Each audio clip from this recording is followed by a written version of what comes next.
müstəmləkə idarə rejiminin yaradılması. Yəni komendant idarə üsulu. Komendant idarə üsulu Rusiya Şimali Azərbaycanda, ümumiyyətlə Cənub Qafqazda yaratdı.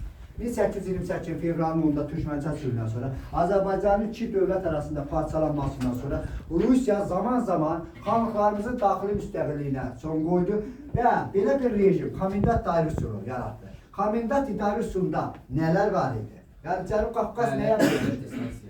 Əyalətləri sən saya bilərsən hansına? Əyalətlərə məsələn Bakı idi, Quba idi, sonra Dərbənd idi, sonra Naxçıvan, İrəvan idi, Qarabağ idi, Şəki idi, sonra... Dairələri sən saya bilərsən? Yezavetko və Skarbalacaq. Məsələn, Yezavetko dairəsi nə vaxt yaratdı? 1804. Distansiyalar bir sözlə deyər, komendant durur, belə Rus sabitlər var. Onu vəzifəyə kim təyin edir?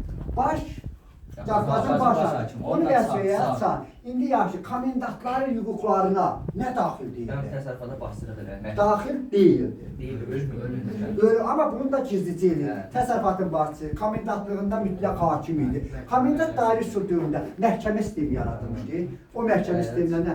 Şərət məhkəmələr saxlandılar, yalnız evlənmək, boşanmaq və rəsmi hüquqları var idi. Hərbi məhkəmə yarandı, hərbi məhkəmə hərbçilər üçün ağır cinayətlərə baxsa, mülki şəxslərin də cinayətlər bəzən olur. Bu narazılıq yaratdı. Əyalət şəhər məhkəmə. Əyalət şəhər. Yaxşı, indi deyir, hansı xanlıqlar tutulan kimi dedik, müharibənin gedişində ləğv olundu. Rus-Qacar müharibəsinin gedişində birinci Rus-Qacar. Birinci müəllim, müharibədən əvvəl... Bax, indi müharibədən əvvəl, Gəncə. Və müharibənin gedişində mi? Mən 1806-cı ildə birinci müəllim Dərbənd idi, o iyununda, sonra Bakı idi. Bunlar tutulan kimi, niyə tutulan kimi səncə ləğv? Çünki müqavimət göstərir. Silahlı Siyanovar da öldürüldü. Hüseyin əmisi oğlu tərəfindən öldürüldü. Bu səbəbdən, düzdür, Hüseyin əmisi oğlu İbrahim bəy, sən onun öldürülməsi bir müddət Bakı xanlığının işğalını təxirə salsa da Rusiya bunu oktyabr ayında 6-cı ildə çeyrələdi. Hansı xanlıqlar daxili müstəqillik saxladı bir müddət? Qarabağ, Şəki, Şamaxı. Eləcə də Lənkəran. Səbəb var idi. Çünki mən bunlar Ruslara müqavimət göstərmədim, sülhlə Ruslar. Ay soğuk. Hansı xanlıqlarda və hansı xanlıqda deyə bilərsən əyalət şurası var? Bu keçid sistemi idi. Nə daxili müstəqillik ləğvi deyirdi, nə də ki xanlıq idarə üsulunun saxlanması deyirdi. Deməli, 1810-cu ildə burada kimə qarşı üsyan oldu? Quba Şeyxan xanlar. Kimə qarşı üsyan elərlər? Ruslara. Hansı döyüşdə Şeyxan xan Rus qoşununu məğlub elər? Gürcüca döyüş. Gürcüca. Deməli, bizə nə məlum oldu? 1804-13-cü illərdə müharibəsində biz yemişdik. Birinci Rus-Qacar müharibəsinin gedişində Rusiya-Qacar müharibəsinə aid olmayan bir neçə döyüş vardı. Onlardan biri də Gürcüca idi. Şəki döyüşü idi. 1860-cı oktyabrın Sərif xan üsyanı Gübrü döyüşü idi. 1807-ci ildə deməli Osmanlı. Bəli. Burada bax bu döyüşlər Rus-Qacar müharibəsinin döyüşləri deyilir. Komendant idarə üsulu. Və yaxşı, əyalət dairələr nəyə bölünürdü? Deyə bilərsiniz. İstansi. Bax bir də deyirəm. Bir də başqatma. Nəyə bölünürdü? Mahallar nəyə bölünürdü? Şəhərlərə, yoxsa kəndlərə? İndi qulaq as, kəndlərə. Deməli, komendant dairə üsulunda əyalətlərimiz, dairələrimiz, distansiyalar. Bu sizin kitabınızda da xəyat olaraq verilirdir. Bunlar bölündü nəyə? Mahala. Mahal nəyə bölündü? Komendant dairə üsulunda aşağı təbəqədə bizim məmurlar idi. Məsələn, bu məmurlar hansı vəzifələrdə dururdular? Bizim millətdən olan məmurlar komendant dairə üsulunda hansı vəzifələrdə? Mahal və kənd idarələr, mahalı naiblər, kəndi isə kənd Hansı bəylər ağalardır? Rusiya sədaqətli bəylə ağalardır. Yaxşı, zaman keçdikcə Rusiya o adını çəkdirmiş 4 xanlıq müqavilə Rusiyanın asılını qəbul edir. O xanlıqları da daxili müstəqillik ləğv etməyə başladı.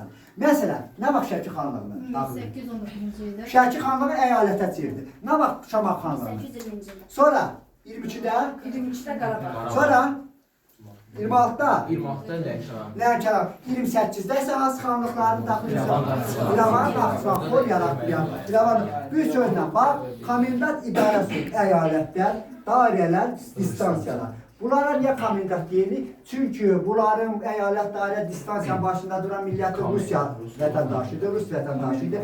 Komendant Rus sabiti idi. Amma aşağı pillədə bizimkilər, bizim bəy və sədaqətli bəy və ağalar deməli mövqe tutur. Hansı əyalətlərimiz deyə bilərsənmi? Müsəlman əyalətləri rəsmi quruma tabi idi. Bilirsənsə əlin qaldı.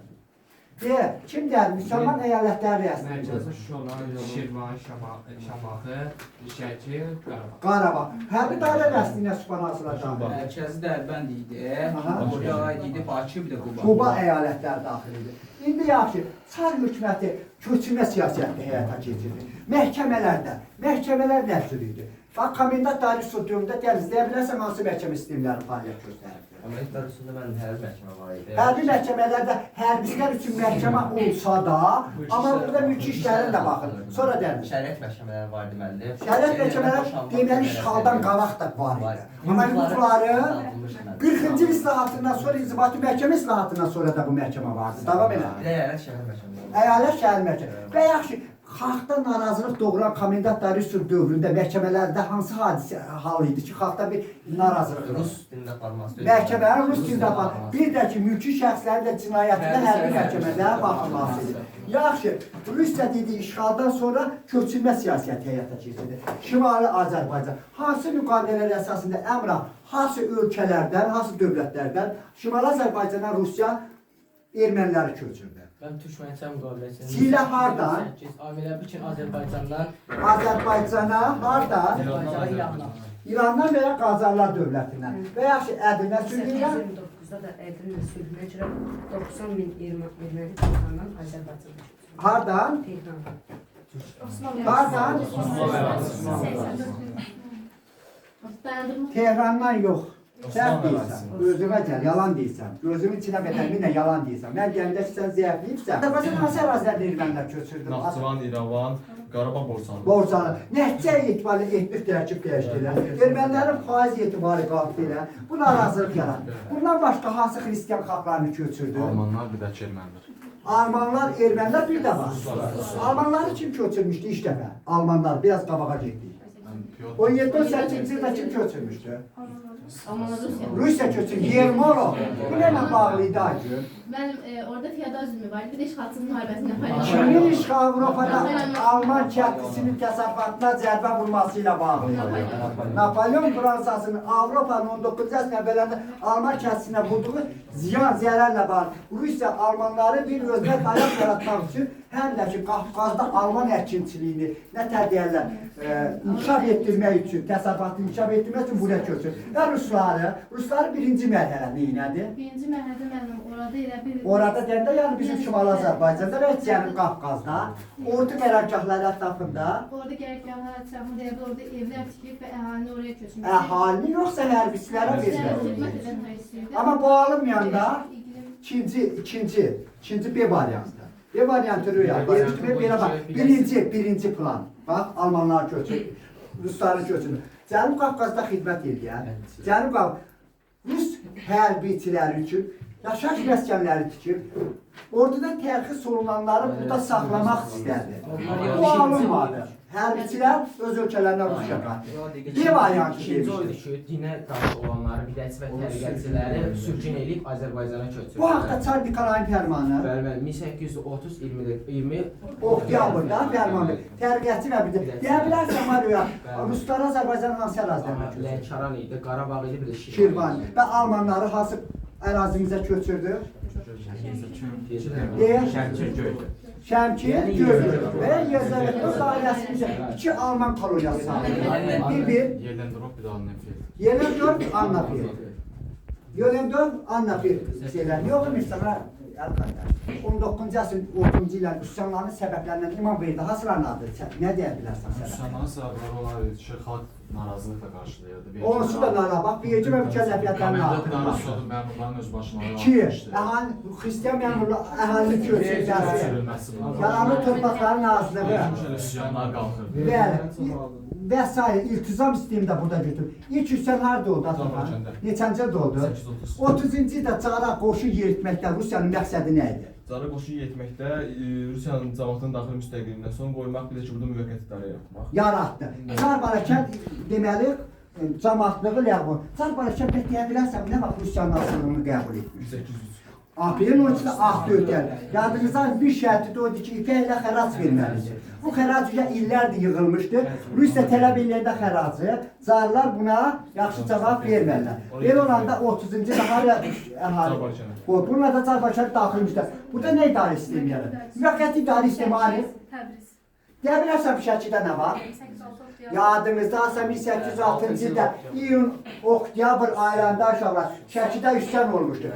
Şəki xanı Səlim xanın bastırıla Kürdəstan müqaviləsini pozaraq Yeznəsi Qarabağ xanı İbrahim Xəlil xan ölümünə etiraz eləmişdi. Şəki döyüşündə məğlub oldu, qaçdı Qacarlara. Bundan sonra müvəqqəti idarə etdi. Həm Türkoğlu Cəfərqulu xan onu əvəz etdi. Sonra oktyabrın 13-də bir də ki 1830-cu ildə harda? Cəfərqədə üsyanı deməli neçənci ildə oldu? 1830. Başçıları kim idi? Şeyh Şaban Həmzədə. Onlar Şamil hərəkatının dağlıq haqlarının deməli kökəni nümayəndə. Üsyan yatırıldı. Növbəti üsyan Mən Lənkəran mən 1831-ci ildə Mir Həsən xanımdır. Mir Həsən xan keçmiş Lənkəran xan. Və deyə bilərsən Lənkəran xanım nə vaxt tutulmuş gələ, nə vaxt daxilmişlər. 1813-cü ildə tutulur. Hasan neçəsi? Mən yanvar Yadınızdadır birinci Rus-Qacar müharibəsinin gedişində əsas döyüşdə Aslan Düz, Lənkəran. Lənkəran qarasının müdafiəsində kim başçılıq edir? Qəhrəmancaqlar. Lənkəran xanlığının başçılığı Sadıq xan başçılıq edir. birində tutulur, 1826-da da daxil müstəqillə ləğv olunur. Ləğv olunur. Yəni Lənkəran əyaləti yaradıldı. Yaradılmış 7-9 əyalətdən biri də Lənkəran əyalətidir. Bax xəritəmizdə, kitabımızda da var. 31-ci üsyan qaldı. Üsyan qaldırdım. Kimi çağırdı xalq? Mir Həsən xan. Bir Həsən xan. Üsyançılar ləngidiyinə görə üsyan məğlub oldu. Həm də ümumi üsyanların məğlub olma səbəblərinə qaldı. Sonra növbəti Ömər harda? 1837 Quba üsyanı. Quba üsyanının, bu üsyanların bax 4 üsyan olub. 30-cu ildə harda? 31-də harda? 37-də harda? 38-də harda? Bax bu 4 üsyanın biri Quba üsyanı, digər 3 üsyandan nə ilə fərqlənir? Deməli mən burada üsyan qaldıranlar sayı çox idi. 12.000 nəfər idi. Aha, qabaq kitablar yazıldı. Bu bir. İkinci nə deyə bilərsən? Demək müəllim tələblər də sürmüşdülər. Ki? Hərbi şura var idi. Üsyanı rəhbərlik eləmək üçün hərbi şura var. Və üsyan başçısı kim idi Asıpan? Üsyan başçısı Hacı Hacı Məhəmməd. Yaxşı, üsyanın başlamaq üçün son damla nə oldu? Başa qarşı müsəlman aylarından Quba əylətindən yerli əhali hesabına atlı qoşun yığılması. Bəli, Suvali Topal. İndi bura Varşava haradır Polşanın? O vaxtda Polşanın böyük bir hissəsi Çar Rusiyasının hakimiyyəti altında. Söhbət Çarizmdən gedir. Varşavadakı çeyrəlmiş müsəlman alayının tərkibinə Quba əyalətindən Suvali toplanması son damla bir nətər olar deyərlər, belə son damla oldu. Üsyanın rəhbəri, hansı tələblər riayət sürdülər? Müəllim, əyalətdən qoşun yığılması dayandırılsın. Bir. Komendant idarə üsulu ləğv edilsin. Ləğv edilsin, yoxsa komendantı vəzifədən Komendant keçsin? vəzifədən Həmən Quba əyalətin komendantı vəzifədən azad oldu. O komendantı da adı qabaq kitablar yazıdır Gimbot idi. Sonra polkovnik Gimbot. Sonra Dünən vericilər azaldılır. azad. Çay hökuməti buna hər desə də tələbləri qəbul edir. Səncə niyə tələbləri qəbul edir? Həmən vaxt hara? Hansı ərazilər? Bir dəqiqə. Dağlı hərəkatı daha da güclənmişdir Rusiya. Rusiya əlavə vaxt itirməmək üçün hə dedi. Amma bu tələbləri həyata keçirməkdə tələsmədi, yəni yerinə yetirmədi. Bir sözlə verdiyi bəli. Ona görə də neçəncidə Quba üsyanı oldu? Qubada o yox. Komendant da ayrı, Qubada o ayrı şey. Deməli, 1837-ci ildə olmuşdu müəllim. O 37-ci ildə. Başçılığı ilə oldu. Hacı Məhəmmədin başçılığı ilə. Üsyan yatırıldı. Hərbi şura yaradıldı. Bəli, üsyanda fəal iştirak edən 1000 nəfərdən çox hərə sürgünüdür. O sən dediyin Rus-Qacar müharibəsinin gedişində keçmiş Quba xanı Şeyxəli xanın başçılığı oldu. Mən sana deyirəm, 30-cu illərdə Quba xanlığında, Quba əyalətində Ruslara qarşı üsyanın rəhbəri üçün harada üsyan oldu? Şəkildəki üsyan Royal Məşədə. Bu üsyan da yatırıldı. Bu niyyətlə deyə bilərsən Mario, bu üsyanların məğlub olma səbəbləri nədəndir? Yerli xarakter daşıması. Bəli, lokal xarakter daşıyır. Bir dəqiqə, bu nə deməkdir? Ta ki, bax, Quba düşsən olanda ətraf ərazilər ona köməyə gəlməlilərdir. Başqa yerlərdə Rusiya, Qafqazın baş hakimi üsyanları yatırmaq üçün ordu cəlb elədi. Sonra nə də Sonra deyəcək? müəllim, vahid bir yer, vahid olmadı. Komandanlı olmaz, silah sursat zərgin zəhər sıralanmaz. Bir sözlə qübbələn istədir. Üsyanı xeyrinə idi. Amma bu üsyanlar yatırılsa da, kimdə cəmaatçı var mı mən? Bu üsyanlar yatırılsa da əhəmiyyəti nədən ibarət oldu? Müəllim, əhəmiyyəti oldu ki, komendant idarə üsulu ləğv edildi. Çar Yoşa, bu haqda neçənci də fərman verir? Bu haqda elə bir şey. Tələsmə, bax axırıncı keçdiniz. 1840 10 aprel. 10 aprel. Bu islahatın adı İnzibati Məhkəmə islahatı. Biz adli məhkəmə islahatını 1866-cı ildə keçirdik. Komendant idarə üsulunun ləğvi haqqındakı islahat ümumi 10 aprel inzibati və məhkəmə islahatı. Bununla da Rüyal. Ticari usullar verildi. Hansı çar imzaladı Rüyal bunu? Ama bakın işte çar kim idi? Nikolay Dekabistler üstlerini yaptıran Avropa jandarması adını alan Avropa devleti öz ülkesindeki azadlık harekatı üsyanlarını kan içinde yatırdılar ki onu Avropa jandarması demişler. Elə bir o da hakimiyyətə gələndə həmin vaxt Rusiyada dekabistlər üsyanı oldu. Aha 25'te. Deməli Nikolay 1840-cı il 10 aprel inzibati məhkəmə islahatı ilə 40-cı il 10 aprel islahatı ilə bax bu gördüyümüz o xəritə komendant dairəsi ləğv olundu.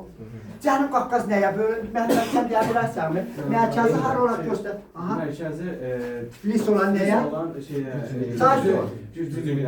İmeriyyətə bu bir yastada ikinci səndir. Mərkəzi haraydı? Biz müdaxilə eləmək. İndi sən de 40-cı il 10 aprel islahatı haqqında Əlxan məlumat ver. 10 aprel inzibati məhkəmə islahatı. Aha. Deməli, 40-cı il 10 aprel islahatına əsasən komendant idarə üsulu ləğv olundu. Cənub Qafqaz nəyə bölündü? Cənub Qafqaz demək iki hissəyə bölündü. Biri Xəzər vilayətinə, bir də Gürcü Millət quberniyasına. Bax, Xəzər vilayətinin mərkəzi haraydı? Deməli, Şamaxı. Gürcü Millət quberniyasını. Bax, bu islahat keçirəsən Çar hökuməti milli sərhədlər nəzərə alınmadı. Yəni Qərb ərazilərimiz Gürcü Millət quberniyasına verildi. O hansı ərazilərimiz? Yəni Gürcü Millət quberniyasına hansı ərazilər qəzalar? Naxçıvan, Yezretpol, bir də ki İrəvan. İrəvan, Naxçıvan, bəli. Azaq Şəmsəddin Borçalı da aid olaya. Bu deyil, tutana. Bax, Qərb ərazilərimiz. Yaxşı, Xəzər vilayətində hansı qəzalar daxil idi? Quba, Şəki, Şamaxı, sonra Bakı. Lənkəran, Bakı. Başa düşdün? Bu indi qulaq asın. İnzibati və məhkəmə. Ərazi dəyişikliyi komendant dairəsində. Yəni əyalət dairə distansiya ləğv olundu. Yəni Cənub Qafqaz belə bir xəritədən 40-46-cı ildə belə bir xəritədən istifadə olundu. Yəni bu Xəzər vilayəti, bu da Gürcü Millət quberniyası. Gürcü Millət quberniyası Xəzər vilayəti özü nəyə bölünürdü? Quberniya qəza sahə. Qəzalara. Belə demək istəyirəm. Qəzalar nəyə bölünürdü? Sahə. Ya mahal varmı? Bəx dedik, əyalət dairə distansiya nəyə bölünürdü aşağılar? Mahal varmı? Bu islahatın uğursuz oldu la. Uğursuzluğun başlı səbəbini nədə görsən? Bir. Həmçinin bir torpaqlarının da bu islahatın davamı kimi Çar hökuməti 41-ci ildə 25 aprel 28 may fərmanı verir. Ağalı bəylərin torpaqlarının 30-da isə 2 fərman vermişdir. 1830-cu il 13 ildə fərman verilib Bəybağların müsaade torpaqların bir hissəsini 1830-da da 20 yaqda da Rusiyanın Azərbaycana Ruslar köçürüldü. Ruslar köçürü təriqətçi və bir dəstə Ruslar köçürülməsi haqqında fərman verir. İndi göründüyü kimi idarəçilik dəyişdi. Üsyandan yatırılsa da əhəmiyyəti Çar hökuməti burada islahat keçirməyi zəruri bildi. Möhkəmlənmək üçün, yerli halinin çıxışlarını yatırmaq üçün bu məqsədlə buranın təbii sərvətlərindən səmərəli istifadə etməkdir. Bax, Gürcü Millət Xəzər vilayətinin başında duran şəxslər nə edir? Məsələn, Gürcü Millət başında kim durur? Gubernator. Xəzər vilayəti onu kim vəzifəyə təyin edirdi? Qafqazın baş hakimi. Və baş hakim neçənci də ləğv olundu? Deməli, bəli, 44-cü ildə 1840-dan islahat keçiriləndən, bu xəritə tərtib olunandan 44-ə qədər deməli, Gürcü Millət quberniyası qubernator ilə Xəzər vilayətinin rəisini kimə tabi? Baş hakimə. Yeni islahatdan qabaq kimi Qafqazın ağasına, baş hakimə. Bəli, 44-də baş hakimin ləğv olundu. İndi de görün, məhkəmələrdə nə kimi aydəniz dəyişikliyi elədi? Şəhət məhkəmə yenə Saxlandı. Ondan sonra mülki işlərin hər bir məhkəmə baxması ləğv olundu. İki. Ondan sonra 3 məhkəmə istəyib yalandı. vilayət vəkil Quberniya, tələsdirməyin. Qəza. Quberniya, Vilayət Qəza. Quberniya məhkəməsində söhbət haram məhkəməsindən gedir. Və vilayət məhkəməsində və Qəza məhkəməsində nə başa düşdün Əminə? Bunlar nəyə bölünürdü inzibati cəhətdən? Çünki Gürcü Millət quberniyası və Xəzər vilayəti inzibati cəhətdən Qəza. Biz dedik Gürcü Millət quberniyasına Qərb ərazilərimiz daxil idi. Yəni Çar hökuməti bizim Qərb ərazilərimizi milli sərhədli nəzərə almadan verdi ki, və Gürcü Millət bu ərazidə Qazax Şəmsəddin Borçalı